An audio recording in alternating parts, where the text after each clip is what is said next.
Ilan pang panukalang batas ang inihain sa Senado para sa 20th Congress. Kabilang dito ang panukalang panagutin ang mga nagpapakalat ng fake news at labanan ang mga ticket scalpers. Si Daniel Manalasta sa sentro ng balita.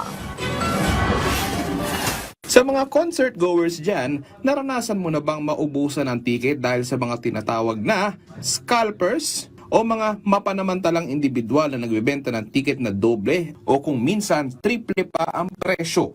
Mukhang bilang na ang oras nila dahil sa inihain ni Senador Kiko Pangilinan na panukalang batas, lalabanan ang mga scalpers. Sa panukala ng Senador, ipagbabawal na ang ticket scalping na pwedeng mapa-online o personal.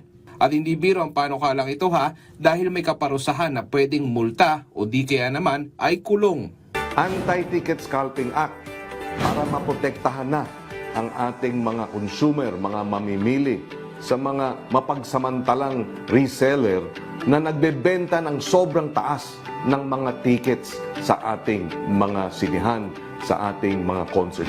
Paglaban naman sa fake news ang isa sa isinusulong ni Senador Joel Villanueva sa 20th Congress, kung saan kulong at multa ang mapapatunayang lalabag at kailangan ding burahin ang maling balita dahil kung hindi, nasa 10 hanggang 20 milyong piso ang pwedeng kaparusahan na may kasama ring kulong.